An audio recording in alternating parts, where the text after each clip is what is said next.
Good morning all of you. कैसे हो आप सब लोग? I hope guys all of you are well. ठीक है, और आज धनतेरस है, छोटी दिवाली है, तो आप सब लोगों को धनतेरस और छोटी दिवाली दोनों की हार्दिक शुभकामनाएं। आप और आपका पूरा परिवार सुखी रहे, समृद्ध रहे, बस यही भगवान से आशा करती हूँ मैं।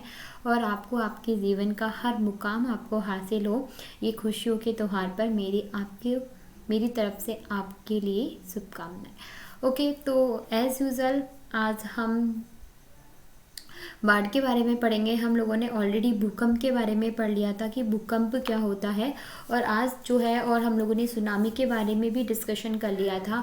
ज्वालामुखी के बारे में भी हम लोगों ने पढ़ लिया था कि ज्वालामुखी क्या होता है। तो आज हम लोग डिस्कशन करने वाले हैं बाढ़ के बारे में कि बाढ़ कैसे आती है, क्यों आती है और बाढ़ क्या होती है। देखिए, सबसे पहले जो भी लोग आज फर्स्ट टाइम आए हैं उन्हें मैं बता देती हूँ कि मेरा नाम प्रीति शर्मा है और मैं पेपर 1 और पेपर 2 दोनों की ही प्रिपरेशंस करवाती हूँ। यदि आप लोगों को मुझसे पेपर 1 और पेपर 2 दोनों की ही प्रिपरेशंस करनी है तो आप लोग मेरा कोड यूज़ करके सब्सक्रिप्शन भी ले सकते हो। इससे आप लोगों को 10% का डिस्काउंट मिल जाएगा, और साथ ही साथ जितने भी टीचर्स अनअकैडमी के प्लेटफॉर्म पर पढ़ा रहे हैं उन सब से भी आप लोग पढ़ पाओगे। तो जितना जल्दी हो सके उतना जल्दी सब्सक्रिप्शन ले लीजिए। Fast and fast take subscription, because अब ज़िंदगी आपको एक बार मौका देती है to do something more than bad, मतलब कुछ अच्छा करने के लिए, अपने आप को प्रूव करने के लिए। और यह तो बहुत शुभ समय है। आपको पता है त्योहारों का जो सीज़न होता है किसी भी काम की शुरुआत के लिए सबसे बेस्ट माना जाता है। तो यदि आप कोई भी डिसीज़न लेना चाह रहे हो, अपनी ज़िंदगी के बारे में सोचना चाहते हो, अपनी ज़िंदगी को बहुत एक सक्सेसफुल बनाना चाहते हो, तो ध्यान से सुनना, ये सब very golden opportunity for all of you.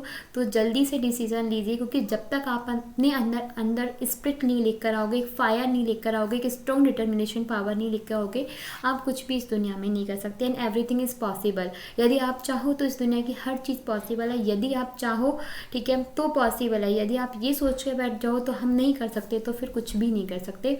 तो अपने अंदर उस स्ट्रॉन्ग डिटर्मिनेशन पावर को लेकर आओ। एंड यदि आप मुझ पर ट्रस्ट है, आपको मेरा पढ़ाने का तरीका समझ में आता है, तो जल्दी से आप लोग मेरा कोड यूज़ करके सब्सक्रिप्शन ले लीजिए। मैं कंप्लीट पेपर 1 और कंप्लीट पेपर 2 पढ़ाती हूँ, और यदि आप लोगों को तैयारी करनी है पेपर 2 पेपर 1 की, तो जल्दी से सब्सक्रिप्शन ले लीजिए। ठीक है, प्रेजेंट टाइमिंग में मैं आप सब लोगों को टीचिंग एप्टीट्यूड पढ़ा रही हूँ पेपर 1 में, और अभी जल्दी ही मैं आप लोगों के लिए हायर एजुकेशन का कोर्स भी लॉन्च करने वाली हूँ। तो यदि आपको पढ़ना है तो जल्दी से सब्सक्रिप्शन ले लीजिए। ठीक है, देखिए आपको मैं बता देती हूँ, ध्यान से सुन लीजिए। अनअकैडमी लर्निंग ऐप, इसके लिए सब्सक्रिप्शन लेने के लिए सबसे पहले आपको अपने फ़ोन में अनअकैडमी लर्निंग ऐप जो है वो इंस्टॉल करना होगा। उसको इंस्टॉल करने के बाद गेट सब्सक्रिप्शन पर क्लिक करना होगा। गेट सब्सक्रिप्शन पर क्लिक करने के बाद फिर आपको 6 से 12 या 24 मंथ में से कोई भी एक ऑप्शन चूज़ करना होगा। ठीक है, और 24 यदि आप 12 मंथ का सब्सक्रिप्शन लेते हो और मेरा कोड लगाते हो प्रीति 10, तो इससे आप लोगों को 10% का डिस्काउंट मिल जाता है। ठीक है, 11,550 रुपये फीस है, और कट पिट कर ये 10,395 रुपये में पड़ जाती है। ठीक है, और जल्दी से आप लोग मेरा कोड लगाइए और सब्सक्रिप्शन ले लीजिए। ठीक है, तो आज का टॉपिक हम लोग स्टार्ट करते हैं, और आज का हमारा जो टॉपिक है वो है बाढ़, जिसे हम लोग फ्लड भी बोलते हैं। देखो, नेचुरल डिज़ास्टर जो होते हैं, वो प्राकृतिक आपदाएं जो होती हैं, वो हमारे लिए, जन धन सबके लिए क्या होती है, काफ़ी ज़्यादा हार्मफुल होती है। ठीक है, उन्हें आपदा इसीलिए बोला जाता है क्योंकि वो हमारे जो जनजीवन जो होता है उसको तो प्रभावित करती ही करती है, साथ ही साथ जो प्राकृतिक पर्यावरण जो होता है उस पर्यावरण को भी ये क्या करती है, बहुत ही ज़्यादा हार्म करती है, और इससे काफ़ी ज़्यादा क्या होता है, नुकसान पहुंचता है। हम लोगों ने हमारी प्रीवियस क्लासेस में कुछ नेचुरल डिज़ास्टर जैसे लाइक भूकंप के बारे में हम लोगों ने पढ़ लिया था, ज्वालामुखी और सुनामी के बारे में भी हमने पढ़ लिया, और आज हम लोग डिस्कशन करने वाले हैं बाढ़ के ऊपर। ठीक है, कि आज हम लोग बाढ़ के ऊपर पढ़ेंगे, तो आप इसको ध्यान से पढ़ लीजिए कि बाढ़ क्या होती है। तो सबसे पहले हम पढ़ते हैं कि बाढ़ जो होती है यह एक प्राकृतिक या अप्राकृतिक आपदा होती है। क्या होती है? बाढ़ जो होती है वो प्राकृतिक और अप्राकृतिक आपदा होती है। मतलब क्या होता है कि मैम प्राकृतिक और अप्राकृतिक कैसे हो गई?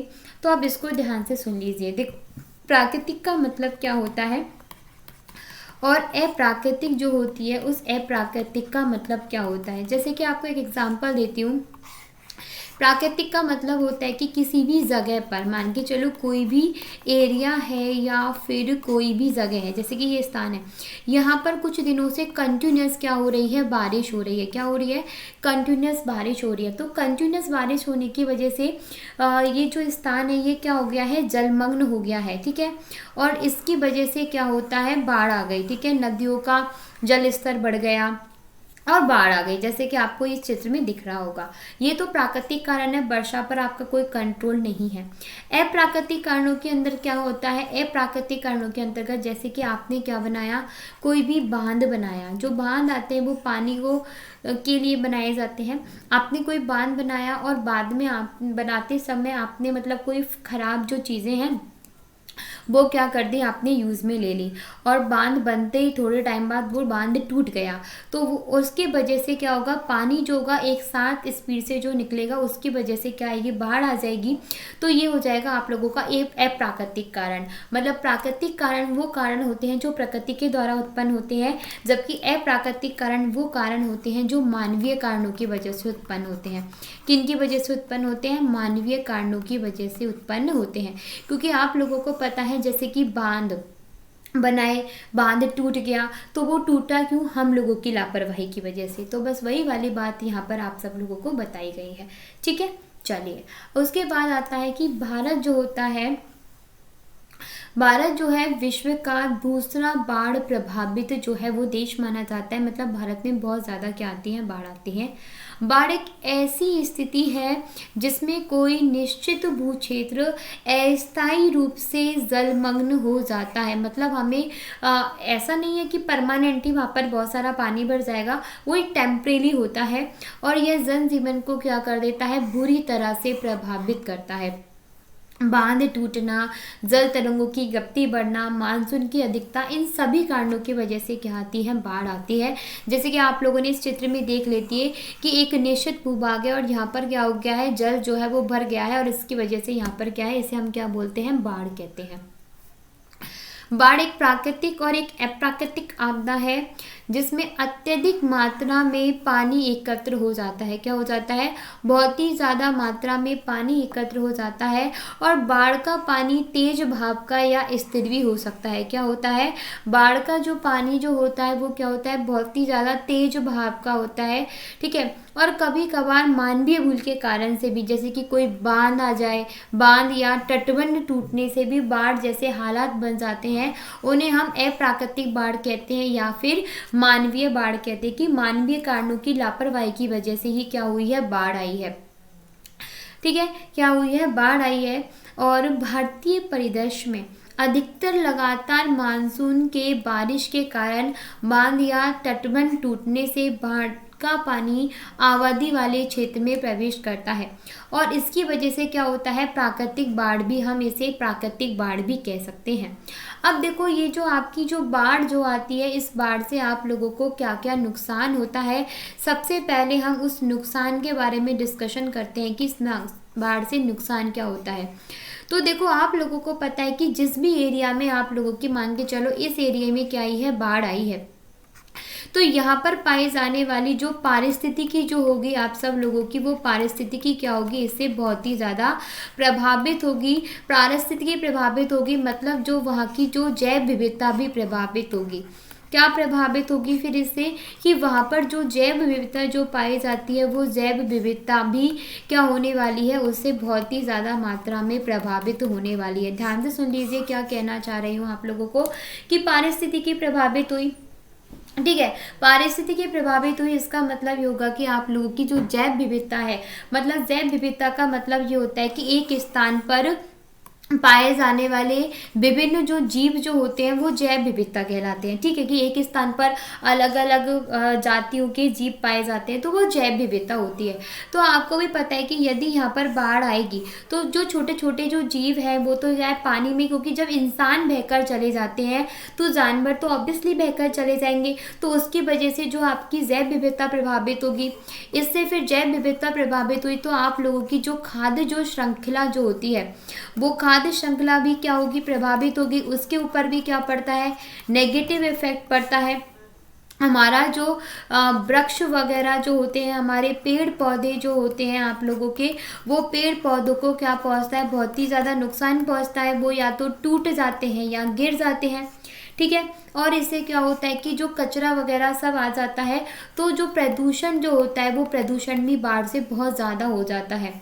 इससे क्या हो जाता है कि प्रदूषण की वजह से, कचरे की वजह से बहुत सारी जो बीमारियां जो होती हैं, बहुत सारी बीमारियां हो जाती हैं। और साथ ही साथ क्या होता है, जन की हानि होती है। किसकी हानि होती है, जन की हानि होती है।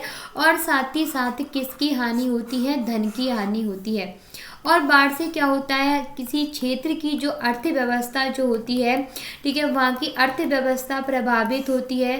साथ ही साथ वहाँ का जो सामाजिक जो जीवन जो होता है आप लोगों का, वो सामाजिक जीवन भी उससे क्या होता है, बुरी तरह से प्रभावित होता है। मतलब बाढ़ आने से वहाँ की पारिस्थितिकी जो होगी वो प्रभावित होगी। अब आप जैव विविधता प्रभावित होगी, खाद्य श्रृंखला प्रभावित होगी, ये कैसे होगी तो थोड़ा शॉर्ट में समझ लीजिए। जैसे कि मान के चलो ये क्या है, एक पेड़ है। अब इस पेड़ जो है, अब ये आपका एक पेड़ है, इस पेड़ को खाना किसने बनाया है, आपके खरगोश, मतलब किसने बनाया, खरगोश ने। अब इस खरगोश जो होता है ये प्राथमिक उत्पादक है, ठीक है। अब इस खरगोश जो है, अब इस खरगोश को मान के चलो किसने खाया, आपके बिल्ली ने खा लिया। बिल्ली क्या है, द्वितीयक उपभोक्ता है। फिर बिल्ली को कौन खा गया, तो बिल्ली को खा गई आपकी लोमड़ी। कौन खा गई, बिल्ली को खा गई लोमड़ी। और लोमड़ी को खा गया आप लोगों का शेर। कौन खा गया, शेर खा गया। अब आप सोचिए कि ये पूरा की पूरा क्या है, एक खाद्य, मतलब पूरा की पूरी इसकी पूरा एक पारिस्थितिकी तंत्र है। क्या होगा यह कि ये पूरा की पूरा आप लोगों का पारिस्थितिकी तंत्र होता है, ठीक है।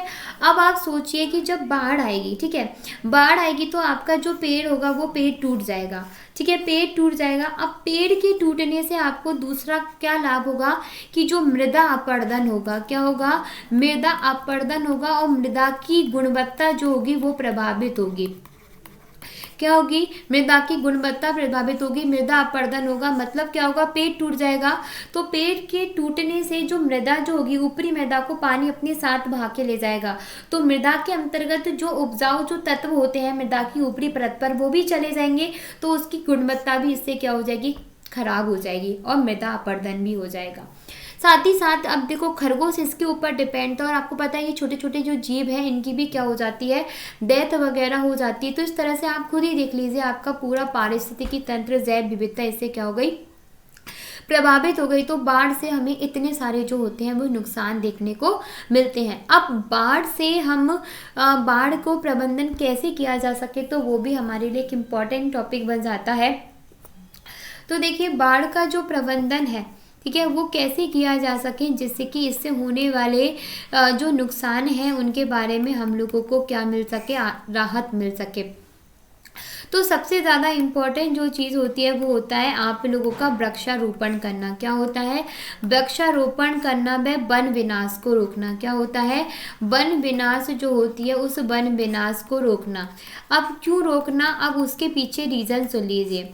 जैसे कि मान के चलो एक ये एरिया है, अब यहाँ पर बहुत सारे क्या लगे हैं, पेड़ लगे हैं, ठीक है। अब ये पेड़ से ही भरा हुआ मान के चलो एक पूरा एरिया है। अब यहाँ पर आई आपकी बाढ़। अब ऐसे तो नहीं है ना कि सारे पेड़ चले जाएंगे, थोड़े थोड़े पेड़ तो रहेंगे ना, क्योंकि पेड़ जो होते हैं ना वो मिट्टी को अपने पास रोक कर रखते हैं। क्या रखते हैं, मिट्टी को रोक करके रखते हैं। तो इससे क्या होगा, मृदा अपरदन नहीं होता और मृदा की जो गुणवत्ता है वो बनी रहेगी इसलिए। और ये क्या होगा कि पानी को फिर क्या कर लेंगे, अवशोषित कर लेंगे। क्या कर लेंगे, पानी जो है उस पानी को अवशोषित कर लेंगे। तो इसलिए क्या करना चाहिए, वृक्षारोपण करना चाहिए और वन विनाश को रोकना चाहिए कि जो वन काट रहे हैं उन वनों पर क्या रखना चाहिए, रोकना चाहिए। उसके बाद क्या होता है, दूसरी बात क्या कही गई है कि यदि बाढ़ को रोकना है तो बांध बनाने चाहिए। क्या कहा है, बांध बनाने चाहिए।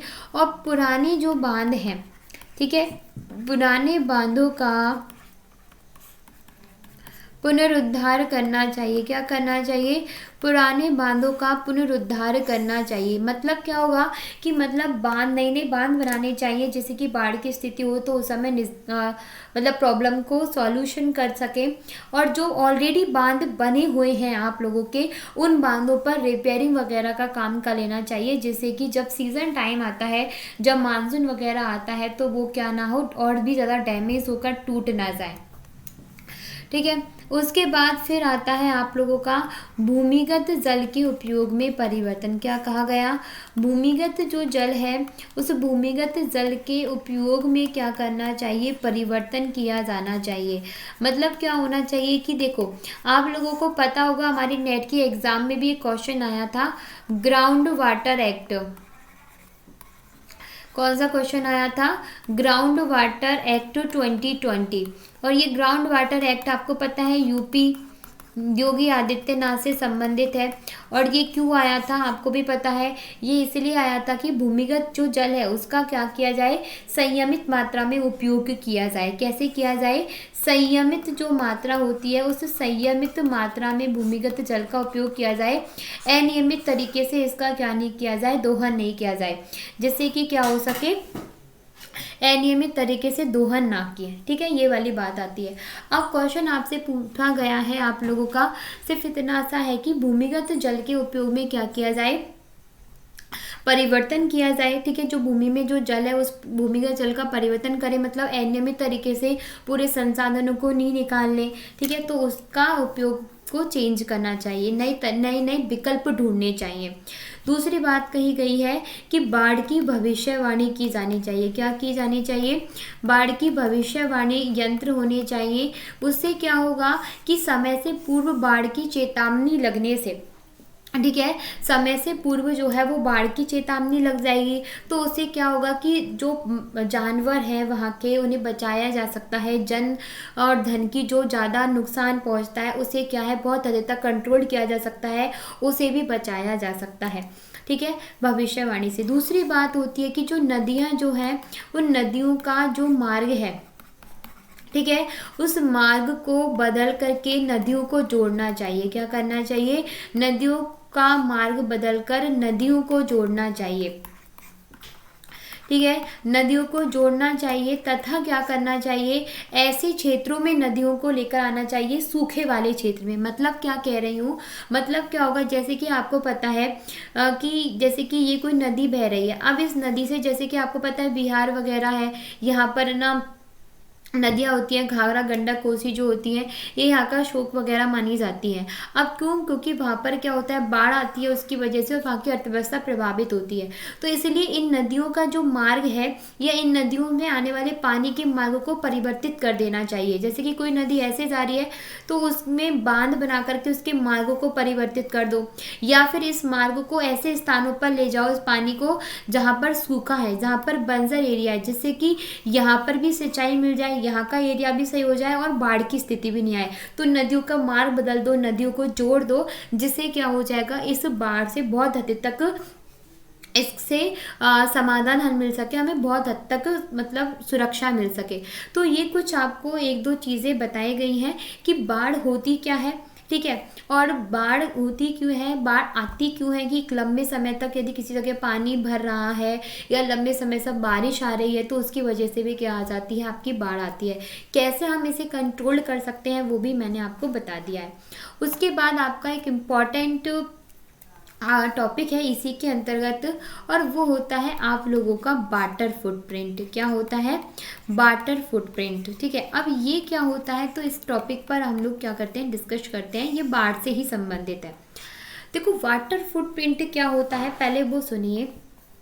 देखो, जैसे कि आप लोगों का पर्यावरण जो होता है, ठीक है, तो पर्यावरण के प्रति जागरूकता, ध्यान से सुनना, पर्यावरण जो होता है उस पर्यावरण के प्रति जागरूकता और उसे बचाने के प्रयासों के बीच पर्यावरण क्षति, ठीक है, पर्यावरण क्षति को प्रत्येक मानव के स्तर पर जानने का प्रयास जरूरी है। मतलब क्या होगा कि भाई पर्यावरण के प्रति क्या हो, लोगों की जागरूकता हो, और पर्यावरण जो होता है उस पर्यावरण को क्या ना पहुँचे, क्षति ना पहुँचे, किसी भी तरह का नुकसान ना पहुँचे, इन सब के बारे में क्या होना चाहिए, जो मानव जो है इस मानव को क्या है, जानना चाहिए, पूरी इन्फॉर्मेशन एक मानव को होनी चाहिए, पर्यावरण के प्रति जानकारी होनी चाहिए, और पर्यावरण से जो क्षति पहुंचती है, जो नुकसान पहुंचता है, उसके बारे में भी उसे क्या होनी चाहिए, नॉलेज होनी चाहिए। ठीक है, जैसे कि आप लोगों को पता हो। ठीक है, अब क्या होता है कि इस प्रकार जो विभिन्न मानव जो गतिविधियां जो होती हैं, क्या होती हैं,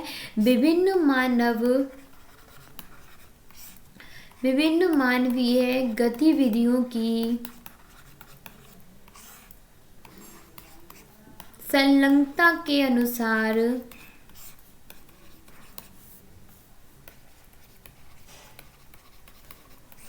पानी के प्रति मानव के अनुसार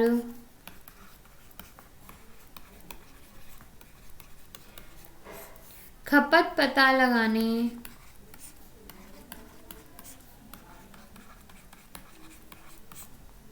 के लिए वाटर फुटप्रिंट की अवधारणा आई।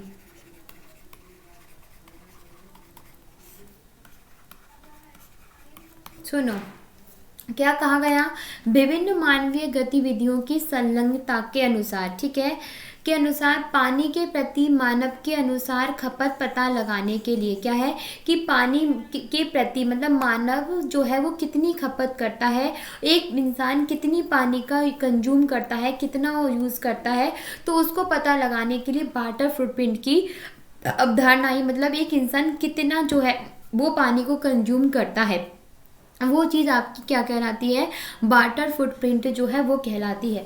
तो ये आपके उसी से संबंधित है। तो देखिए, बाढ़ जो होती है यह क्या होती है, एक किसी स्थान पर जब वह स्थान क्या हो जाता है, जलमग्न हो जाता है, तो वो स्थान क्या कहलाता है, बाढ़ प्रभावित क्षेत्र कहलाता है। कि यदि किसी क्षेत्र पर कंटिन्यूस क्या हो रही है, बारिश हो रही है, वर्षा हो रही है, उसकी वजह से भी बाढ़ आ जाती है। ठीक है, साथ ही साथ हम कह सकते हैं कि बहुत सारे ऐसे रीजंस होते हैं, जैसे कि बांध जो होता है आपका, बांध टूट जाता है, तो इन सब चीज़ों की वजह से बाढ़ आती है। आई होप गाइस आपको अच्छे से समझ में आ गया होगा कि बाढ़ होती क्या है, ठीक है, वो क्यों आती है, इसका मैनेजमेंट कैसे किया जा सकता है, इससे हम लोगों को नुकसान क्या होता है, और वाटर फुटप्रिंट का कॉन्सेप्ट क्या होता है। ठीक है, इन अ शॉर्ट में और सिंपल लैंग्वेज में मैंने आपको समझाने की कोशिश की थी। ठीक है, यदि आप लोगों को डिटेल में मुझसे पूरा पेपर 1 और पेपर 2 दोनों पढ़ने हैं, तो आप लोग मेरा कोड यूज़ करके सब्सक्रिप्शन भी ले सकते हो। देखो, एक स्मार्ट लर्नर बनने के लिए आपको स्मार्ट वर्क करना होगा, और यदि आपको एक स्मार्ट वर्क करना है तो उसके लिए सबसे अलग कुछ करना पड़ेगा। देखो, ज़िंदगी एक बार मिलती है, इसे ऐसी जियो जिससे कि आपको ज़िंदगी में क्या है, आपको लोग याद रखें। तो जितना जल्दी हो सके उतना जल्दी आप सब लोग सब्सक्रिप्शन ले लीजिए। आपको मैं बता देती हूँ कि मैं पेपर 1 में रिसर्च एप्टीट्यूड जो है वो कंप्लीट करवा चुकी हूँ प्लस में। ठीक है, और इसके अलावा मैं वहाँ पर एनवायरमेंट जो है वो कंप्लीट करवा चुकी हूँ, और टीचिंग एप्टीट्यूड भी मैं आप लोगों को यहाँ पर पढ़ा चुकी हूँ प्लस में। मतलब 3 कोर्स मेरे कंप्लीट हो चुके हैं, और अब मैं नया कोर्स लॉन्च करने वाली हूँ आप लोगों के लिए, हायर एजुकेशन का। ठीक है, किसका करने वाली हूँ, हायर एजुकेशन का आपको मैं कोर्स लॉन्च करने वाली हूँ। तो यदि आपको डिटेल में मुझे पूरा पेपर 1 और पेपर 2 पढ़ने हैं, और साथ ही साथ और भी टीचरों से पढ़ने हैं, तो आप पढ़ सकते हो। और आपको ये भी बता देती हूँ कि डेली मेरी एक स्पेशल क्लास और होती है पेपर 1 की। ठीक है, उसके लिए आपको कोई पेमेंट नहीं करना होगा, और वो क्लास होती है 8:35 पर मॉर्निंग में। ठीक है, तो यदि आपको ये क्लास भी लेनी है तो आप अनअकैडमी लर्निंग ऐप अपने फ़ोन में इंस्टॉल कीजिए, और उसके बाद डेली सुबह 8:30 बजे मतलब 8:35 पर इस क्लास को लीजिए और इन्जॉय कीजिए। और यदि आपको सब्सक्रिप्शन लेना है तो उसके लिए आप मेरा कोड लगा करके सब्सक्रिप्शन ले सकते हो। अनअकैडमी लर्निंग ऐप अपने फ़ोन में इंस्टॉल कीजिए, देन गेट सब्सक्रिप्शन पर क्लिक करना, 6, 12 या 24 मंथ में से कोई भी ऑप्शन चूज़ करके मेरा कोड जैसे ही लगाओगे तो आपको 10% का डिस्काउंट मिल जाएगा। आपके पास बहुत सारे पेमेंट के मेथड है, आप किसी भी पेमेंट के मेथड्स को चूज़ कर सकते हो। और यदि डिटेल में आपको पूरा पेपर 1 पेपर 2 पढ़ना है, कुछ अलग करना है, तो जल्दी से आप सब्सक्रिप्शन ले लीजिए, ठीक है। एंड अगेन धनतेरस की आपको शुभकामनाएं और इन एडवांस दिवाली और गोवर्धन की भी। वैसे मैं आऊँगी कल भी क्लास के साथ, परसों भी आऊँगी, बिकॉज मैं आपका साथ छोड़ने वाली हूँ नहीं हूँ, तो इसीलिए, ठीक है। धन्यवाद।